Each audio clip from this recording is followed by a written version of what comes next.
Hello friends. आज हम जिस कंपनी के बारे में डिस्कशन करने जा रहे हैं और जिसका एनालिसिस करेंगे वो कंपनी है साथिया इंडस्ट्रीज़ लिमिटेड।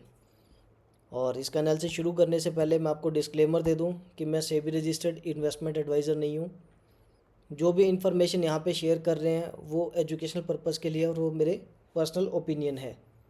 इस स्टॉक में मेरी पोजीशन हो सकती है, नहीं हो सकती, और मैं कभी भी इसमें अपनी पोजीशन क्लोज़ कर सकता हूँ।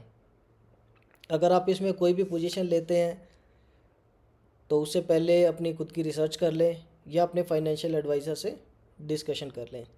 इसमें किसी भी तरीके का आपका प्रॉफिट या लॉस होता है तो उसके लिए मैं रिस्पॉन्सिबल नहीं होऊंगा। तो हम शुरू करते हैं साथिया इंडस्ट्रीज़ के बारे में। साथिया इंडस्ट्री एक फुल्ली इंटीग्रेटेड वुड और एग्रो वेस्ट से पेपर बनाने वाली कंपनी है जो कि पंजाब के मुक्तसर में सिचुएटेड है। कंपनी काफ़ी एग्रेसिव है नई टेक्नोलॉजी और इनोवेटिव आइडियाज़ को एग्जीक्यूट करने में, जिससे इसकी एफिशिएंसी बढ़े और कॉस्ट इफ़ेक्टिव हो। इसको एक बहुत अच्छा बेनिफिट मिलता है इसकी प्रेजेंस का। ये पंजाब के वीट बेल्ट में प्रेजेंट है, तो जिससे इसको जो रॉ मटेरियल है पेपर बनाने के लिए वो काफ़ी चीप मिलता है। रिसेंटली इसने एक और प्रोडक्ट लाइन अपनी इंस्टॉल करी है जिससे कि इसकी कैपेसिटी जो है वो up to 1 lakh ton increase हो गई है। इसका एक और कैपेक्स है जो कि कंप्लीट होने वाला है, जहाँ से इसको जो वुड से पल्प बनाते हैं उसमें ये कैपेसिटी इंक्रीज़ कर रहे हैं और वो अप टू 300 टन इंक्रीज़ हो जाएगी। और कंटिन्यूसली जो अपनी ये कॉस्ट को कम करने के लिए जो वर्किंग कर रहे हैं उससे इनके मार्जिन्स पे भी इम्पैक्ट आ रहा है, वो भी बढ़ रहे हैं और इसका प्रॉफिट भी बढ़ रहा है। और ये जो अभी रिसेंटली इन्होंने एक जो प्रोडक्ट लाइन इंस्टॉल करी है उससे जो ये हाई क्वालिटी जो पेपर है वो बनाना शुरू कर रहे हैं, तो उस वजह से जो ये अपने सेक्टर के बाकी प्लेयर्स हैं उनसे कम्पीट करेंगे। और जो एक इंडस्ट्री को चलाने के लिए सबसे मेजर सोर्स होता है वो पावर का होता है, तो ये किसी भी तरीके से पावर पे किसी भी एक्सटर्नल सोर्स पे डिपेंडेंट नहीं है। जो भी पावर कंज्यूम होती है ये 100% खुद अपने प्लांट्स में जनरेट करते हैं, तो वहाँ से इनको एक काफ़ी अच्छी कॉस्ट बचती है। फ्यूचर फोरकास्ट की बात करें तो जैसे मैंने आपको बताया कि ये जो नई इन्होंने जो भी कैपेक्स अपने अनाउंस किए थे वो सारे कंप्लीट हो गए हैं, जिस वजह से इनकी कैपेसिटी जो वो इंक्रीज़ हो गई है। और बाय जनवरी 2023 का जो क्वार्टर होगा उस पीरियड तक ये जो है अपनी फुली जो सारा कैपेक्स की जो भी इन्होंने किया था वहाँ से ये अपनी कैपेसिटी यूटिलाइजेशन शुरू कर देंगे। जो रिसेंटली ये अभी कुछ जो वेस्ट पेपर है वो यूज़ करते हैं जिसको इनको इंपोर्ट करना पड़ता है, तो वो रिप्लेस कर देंगे ये वुड पल्प से, तो वहाँ से भी इनको कॉस्ट काफ़ी बचेगी। उसके बाद जैसे गवर्नमेंट ने भी नई गाइडलाइन इशू करी थी सिंगल यूज़ प्लास्टिक के ऊपर, तो ये उस सेगमेंट पे भी आ रहे हैं पेपर कटलरी बनाने के, जिसके लिए इन्होंने एक ऑलरेडी एक मशीन इंस्टॉल करी थी बट उससे वो इतनी एफिशिएंट नहीं थी, तो उसको रिप्लेस करके ये नई मशीन्स लगा रहे हैं। 6 मशीनें लगेंगी जो कि अलग अलग फेसिस में लगेगी, तो वो एक नया सेगमेंट है जहाँ पे ये लोग आएंगे। फिर जो रिसेंटली एजुकेशन पॉलिसीज़ में जो चेंजेस हुए हैं उस वजह से भी जो नया अभी बुक्स प्रिंट होंगी या जो करिकुलम चेंज हुआ है उसके लिए भी बहुत सारा पेपर चाहिए, तो वो भी इनके लिए एक अच्छा सोर्स होगा।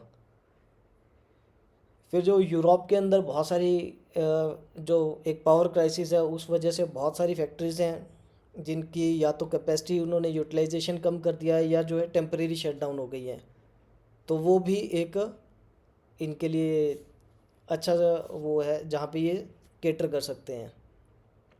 फिर जो इंडिया के अंदर पर कैपिटा पेपर कंजम्पशन है वो बहुत कम है कंपेरेटिव टू जो डेवलप्ड नेशंस है, तो वहाँ पे भी इनको काफ़ी स्कोप है। फिर जो इस कंपनी के क्लाइंट्स हैं वो काफ़ी रेगुलर हैं, जिस वजह से जो इसको अपना ऑपरेशन है वो काफ़ी स्मूथली चलता है इसका। अगर इसके रेगुलर क्लाइंट की बात करें तो इसके पास बाल भारती है, असम स्टेट है, उड़ीसा है, Chhattisgarh, Rajasthan, West Bengal, Himachal Pradesh, Indian railway, state election commission UP, ये सारे इसके रेगुलर क्लाइंट्स हैं। इसके बारे में अगर आपको और ज़्यादा डिटेल में पढ़ना है या इसकी जो कॉन्फ्रेंस कॉल है उसकी रिपोर्ट्स आपको पढ़नी है या इसके जो प्रेजेंटेशन है वो आपको चाहिए तो उसके लिंक मैं डिस्क्रिप्शन में दे दूँगा, वहाँ से आपको मिल जाएंगे, तो वो आपको हेल्प करेंगे। अगर इस कंपनी के फ़ंडामेंटल की बात करें तो कंपनी के फ़ंडामेंटल काफ़ी अच्छे हैं। कंपनी एक 1400 करोड़ के अराउंड की कंपनी है, और क्वार्टर ऑन क्वार्टर जो इसके रिज़ल्ट्स हैं वो काफ़ी इम्प्रूव हो रहे हैं। अभी जो सितंबर का क्वार्टर था, इसमें जो इसकी सेल्स थी वो ऑल टाइम हाई थी। ऑपरेटिंग प्रॉफिट की बात करें, वो भी ऑल टाइम हाई था, 92 करोड़ का था सितंबर का प्रॉफिट, और जो कि क्वार्टर ऑन क्वार्टर भी इंक्रीज़ था, और लास्ट ईयर सितंबर से मोर देन डबल था। ऑपरेटिंग मार्जिन की बात करें तो ये 20% के मार्जिन पे काम कर रहे हैं। और जब ये इनकी कैपेसिटी जो अभी इन्होंने कैपेक्स अनाउंस किया था, उसके बाद अभी by end of this year और Q4 के अंदर जब इनकी कैपेसिटी 100% यूटिलाइजेशन पे पहुंच जाएगी, तो वहाँ से भी इनके ऑपरेटिंग प्रॉफिट्स काफ़ी इंप्रूव होंगे और मार्जिन इंप्रूव होंगे। नेट प्रॉफिट की बात करें तो जो सितंबर का क्वार्टर था, उसमें इन्होंने हाईएस्ट प्रॉफिट रिकॉर्ड किया था अपना 51 करोड़ का, जो कि मोर देन डबल है सेम क्वार्टर लास्ट ईयर, जो लास्ट ईयर सितंबर का क्वार्टर था। अर्निंग पर शेयर भी मोर देन डबल हो गया है। लास्ट ईयर जो सितंबर का क्वार्टर था, तब अर्निंग शेयर था इनका 2 रुपीज़ 3 पैसा, इस बार वो बढ़ के 5.08 हो गया है।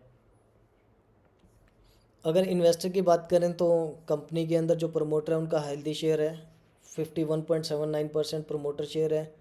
FII का स्टेक कंटिन्यूसली इंक्रीज़ हो रहा है इसमें, तो वहाँ से भी इसके अंदर कॉन्फिडेंस आता है जब FII भी अपनी पोजीशन इसमें बढ़ा रहे हैं।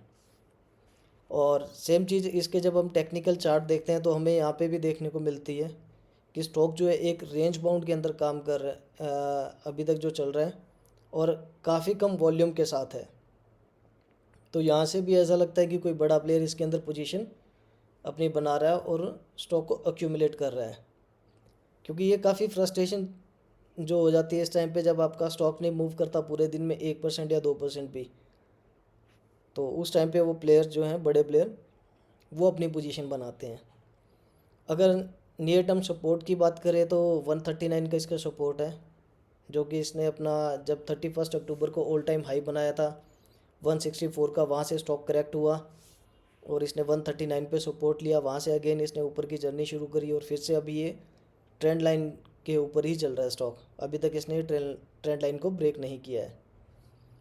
और अगर इसके नीचे के लेवल देखें कि ये स्टॉक कहाँ तक नीचे जा सकता है, तो फिबोनाची लेवल के हिसाब से इसने 61% जो आता है इसका 137 आता है, उसके बाद में 130 तक आता है। तो ये इस रेंज तक मैक्सिमम नीचे जा सकता है, और यहीं कहीं पे आप अपना इसमें स्टॉप लॉस भी रख सकते हैं, जो भी अगर इसमें कोई भी पोजीशन कैरी कर रहा है या पोजीशन लेना चाहता है। तो अगर इसके ऊपर की लेवल की बात करें कि ये स्टॉक कहाँ तक ऊपर जा सकता है, तो अगर ये स्टॉक इस ट्रेंड लाइन को ब्रेक करता है तो इसके ऊपर के लेवल जो हैं वो 155, उसके बाद 165 तक जा सकता है। ये 165 को क्रॉस करता है तो 181 और 200 तक के भी इसके लेवल हैं। और विद इन 1 ईयर अगर ये जिस तरीके के इसके कैपेक्स इंप्रूव होने के बाद अगर इसके मार्जिन इंप्रूव होते हैं, तो मुझे लगता है कि ये स्टॉक इजीली जो है यहाँ से डबल भी हो सकता है। रेस्ट जो भी इसमें अपनी पोजीशन लेना चाहता है वो अपनी रिसर्च करे, अपने फाइनेंशियल एडवाइज़र से कंसल्ट करे और उसके बाद ही इसमें कोई पोजीशन ले। तो फ्रेंड्स, ये थी साथिया इंडस्ट्री के बारे में। आई होप को ये आपको वीडियो अच्छी लगी है, और कंप्लीट देखने के लिए आपका बहुत बहुत धन्यवाद। अगर आप इस तरीके से और वीडियो देखना चाहते हैं और सीखना चाहते हैं तो हमारे चैनल को सब्सक्राइब करें, वीडियो को लाइक करें और अपने फ्रेंड्स के साथ शेयर करें। Thank you.